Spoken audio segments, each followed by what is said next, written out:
جس طرح جو ہے وہ چارج شیٹ کیا ہے، یہ معاملہ کیا ہے، اس پر میں آپ کو آج بڑی تفصیل سے بتانے والا ہوں۔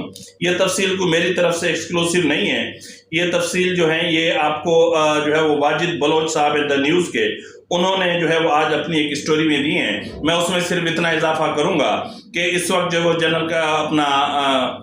جنرل قمر جاوید باجوہ اور جنرل جو ہے وہ فیض حمید،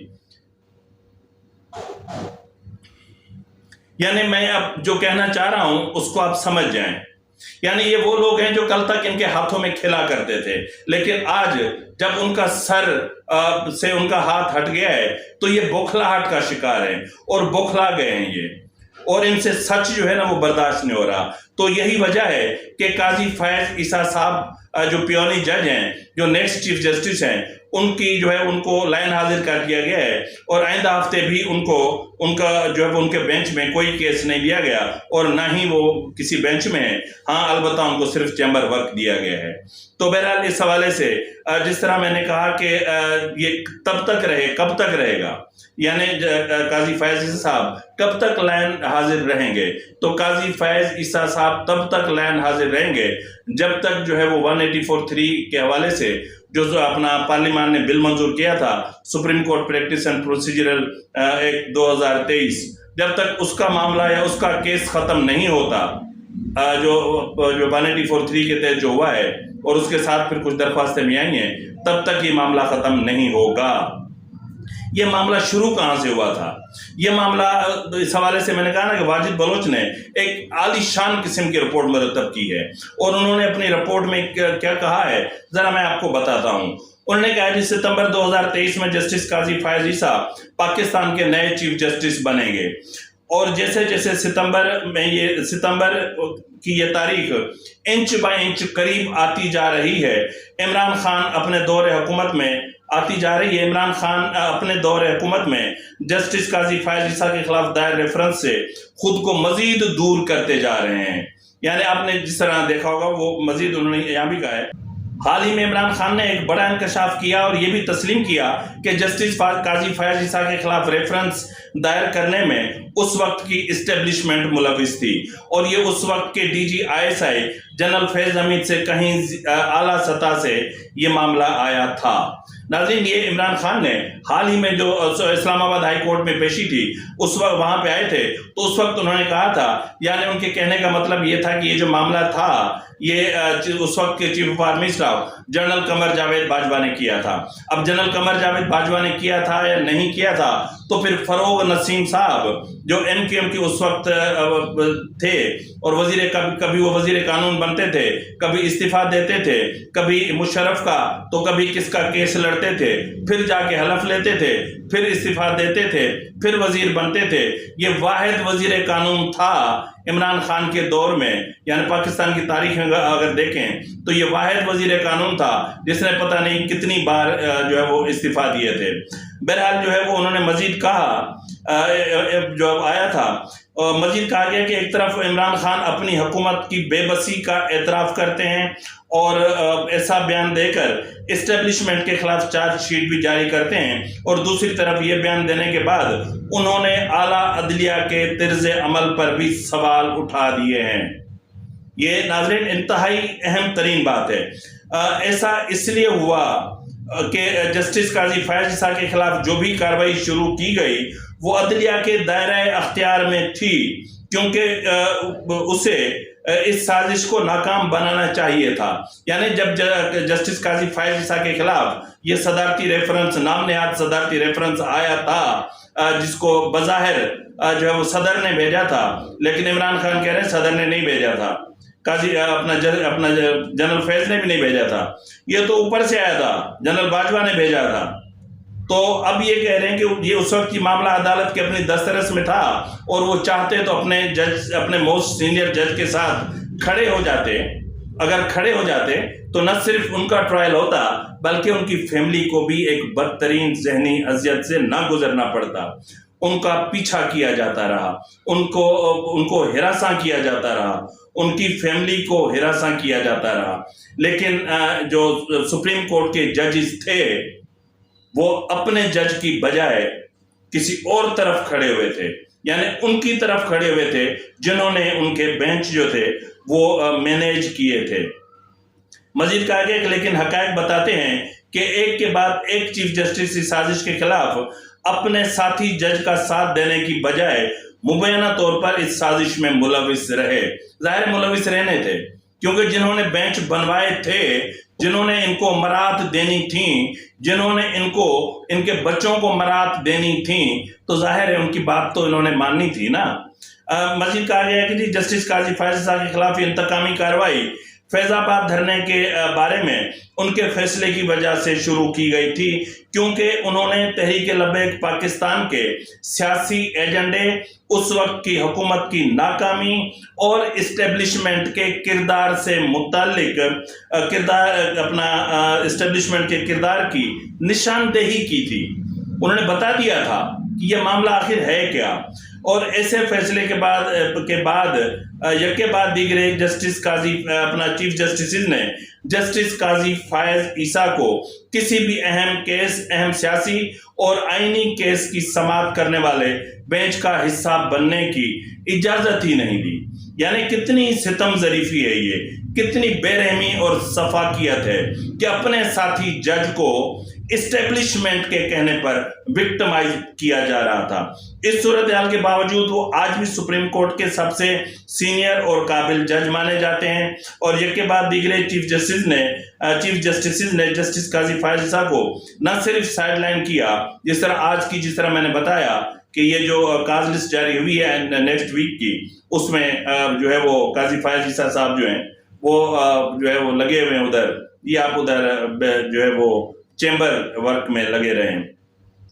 تو ان سائیڈ لائن کیا، بلکہ اس بات کو بھی یقینی بنایا کہ جسٹس سردار طارق مسعود، جو جسٹس قاضی فائز عیسیٰ کے نقطہ نظر کے حامی سمجھے جاتے ہیں، کو بھی اہم سیاسی اور آئینی مقدمات کے سماعت کے موقع نہیں فراہم کیا گیا۔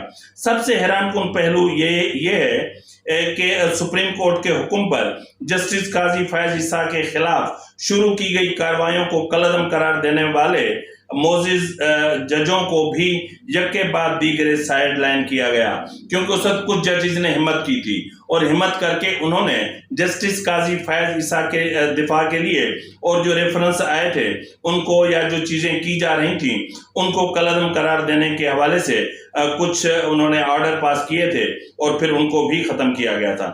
سپریم کورٹ کے یکے بعد دیگرے چیف جسٹسز کی جانب سے جسٹس قاضی فائز عیسیٰ کو سائیڈ لائن کرنے کی کارروائی کا ایک اور تناظر بھی ہے۔ یہ ہے کہ جنوری 2019 میں جسٹس آصف سعید کھوسا سپریم کورٹ کے چیف جسٹس بنے، اور مئی 2019 میں حکومت نے جسٹس قاضی فائز عیسیٰ کے خلاف ریفرنس دائر کیا۔ ریفرنس دائر کرنے پر جسٹس کھوسا اور جسٹس آصف سعید کھوسا اور جسٹس قاضی فائز عیسیٰ ایک دوسرے کے خلاف کھڑے ہو گئے۔ جسٹس قاضی فائز عیسیٰ نے جسٹس آصف سعید کھوسا پر جانبدارانہ رویے کا الزام عائد کر دیا۔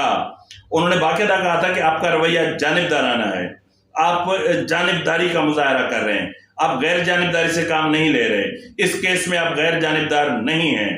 تو اس کے جو ہے وہ جس پر جسٹس قاضی آصف سعید کھوسا کے خلاف یہ اعتراض اٹھانے کے بعد جسٹس قاضی فائز عیسیٰ نے عدالت سے یہ استدعا بھی کی کہ صدارتی ریفرنس کا فیصلہ سنانے کے لیے جو ہے فل کورٹ بینچ تشکیل دیا جائے۔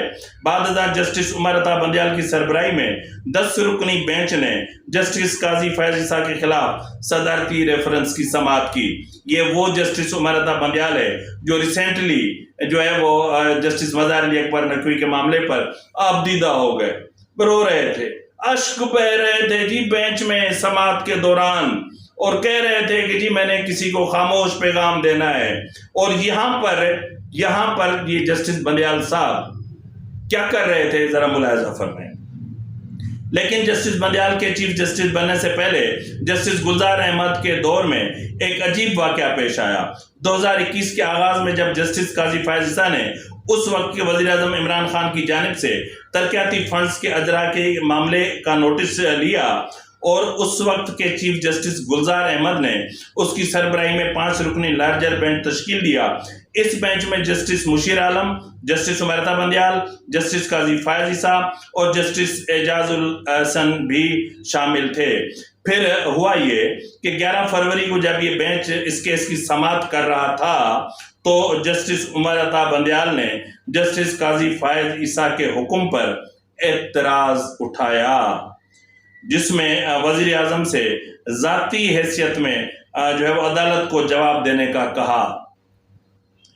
ناظرین، جسٹس بندیال نے یہاں پر جسٹس امرتا بندیال باقاعدہ اب آپ کو نظر آئے گا کہ جسٹس امرتا بندیال کا عمران خان سے کتنا پرانا یارانہ ہے۔ یہ یارانہ بڑا پرانا ہے۔ کیا کہا تھا ذرا ملاحظہ فرمائیں۔ جسٹس بندیال نے اٹارنی جنرل کو مخاطب کرتے ہوئے پوچھا کہ اٹارنی جنرل صاحب، وزیر اعظم اپنی ذاتی حیثیت میں جواب دہ ہیں یا نہیں؟ وزیر اعظم کو آئینی استثناء حاصل ہے۔ جب مسئلہ ان سے متعلق ہو تو وزیر اعظم عدالت کو جواب دہ ہوتے ہیں۔ اگر حکومت جواب دہ ہے تو وزیر اعظم سے سوال نہیں کیا جا سکتا۔ سمجھے؟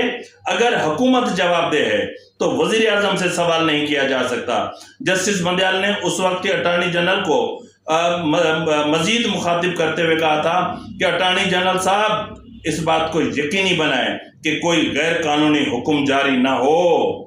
یہ ہوتی ہیں یاریاں، وفاداریاں، عشق، یہ ٹچ بٹنا دی جوڑی۔ تو مزید یہ کہا گیا ہے کہ جی اہم مسئلہ یہ ہے کہ اس سماعت کے دوران جسٹس عیسیٰ نے ریمارکس دیے کہ انہیں نہیں معلوم کہ وزیر اعظم کو سیاسی اقدامات پر آئینی استثناء حاصل ہے یا نہیں۔ ماضی میں عدالتیں وزرائے اعظم کو طلب کیا کرتی تھیں۔ چیف جسٹس گلزار احمد نے سماعت کے دوران مداخلت کرتے ہوئے ریمارکس دیے کہ ہم یہاں وزیر اعظم آفس کو کنٹرول کرنے کے لیے موجود نہیں، کیونکہ ہم صرف اس کیس کو نمٹانے کے لیے ہیں۔ وزیر اعظم اور ایک معزز جج ایک مقدمے میں جو ہے وہ فریق مخالف ہیں۔ ٹھیک ہے جی۔ چیف جسٹس کے ان ریمارکس کے بعد بینچ میں شامل جج کمرہ عدالت سے چلے گئے۔ چیف جسٹس گلزار احمد نے ایک بے مثال حکم نامہ جاری کرتے ہوئے، یہ تاریخی حکم نامہ تھا، ایک شرمناک ترین حکم نامہ تھا۔ یہ جو ہے وہ جو چیف جسٹس کی آمرانہ اور جابرانہ اختیارات کا منہ بولتا ثبوت یہ حکم نامہ تھا۔ یہ عدالتی تاریخ کا ایک سیاہ ترین حکم نامہ تھا۔ وہ حکم نامہ کیا تھا؟ وہ یہ تھا کہ جسٹس گلزار احمد نے ایک بے مثال حکم نامہ جاری کرتے ہوئے جسٹس قاضی فائز عیسیٰ کو عمران خان کے خلاف مقدمات کی سماعت سے روک دیا تھا۔ حکم دیا تھا کہ جسٹس قاضی فائز عیسیٰ کبھی بھی عمران خان کے کیس کی سماعت نہیں کر سکیں گے۔ یہ آج بھی آرڈر جو ہے وہ اسٹینڈ کرتا ہے۔ ٹھیک ہے جی۔ جسٹس گلزار نے اپنے حکم نامے میں کہا کہ جسٹس قاضی فائز عیسیٰ عمران خان سے متعلق کیسز نہ سنیں، کیونکہ وہ خود عمران خان کے خلاف درخواست گزار بن گئے ہیں، اور انصاف کے مفاد میں مناسب ہوگا کہ جسٹس قاضی فائز عیسیٰ جو عمران خان سے متعلق کیسز نہ سنیں۔ یہاں پر یہ دلچسپ بات ہے، یہ اپنے مطلب کچھ چیز ایسی ہیں جو میں بہت اپنی طرف سے بھی کہہ رہا ہوں، یہ دلچسپ بات ہے اور شرمناک بات بھی ہے۔ یہ نظام عدل کے منہ پہ تمانچہ ہے، یہ کس کے تمانچہ ہے کہ عمران خان کے اپنا دلچسپ بات یہ ہے کہ عمران خان نے کوئی شکایت درج نہیں کرائی تھی کہ جسٹس قاضی فائز عیسیٰ کو ان کے مقدمات کی سماعت سے روکا جائے، اور اس حوالے سے کوئی اعتراض بھی نہیں اٹھایا گیا تھا۔ یعنی جسٹس گلزار نمک حلالی کر رہے تھے، نمک حلالیاں چل رہی تھی نا اس وقت، کیونکہ ظاہر ہے کہ اسٹیبلشمنٹ اس وقت پاگل پن کی حد تک عمران خان کے پیچھے تھی۔ تو ناظرین، جسٹس قاضی فائز عیسیٰ کو نظر انداز کرنے کا ایک اور دلچسپ واقعہ وہ تھا جب جسٹس قاضی فائز عیسیٰ نے اگست 2021 میں صحافیوں کو ہراساں کرنے کا نوٹس لیا، جب کچھ صحافیوں نے ان سے شکایت کی کہ کچھ سرکاری محکمے حکومت کے کہنے پر انہیں ہراساں کر رہے ہیں، تو جسٹس قاضی فائز عیسیٰ نے FIA اور دیگر قانون نافذ کرنے والے اداروں کو نوٹس جاری کر دیے۔ تاہم جسٹس امرتا بندیال، جنہوں نے، اب یہاں غور سے سنیے گا، جنہوں نے 20 اگست 2021 کو سپریم کورٹ کے قائم مقام جسٹس کے طور پر حلف اٹھایا تھا، نے اگلے دن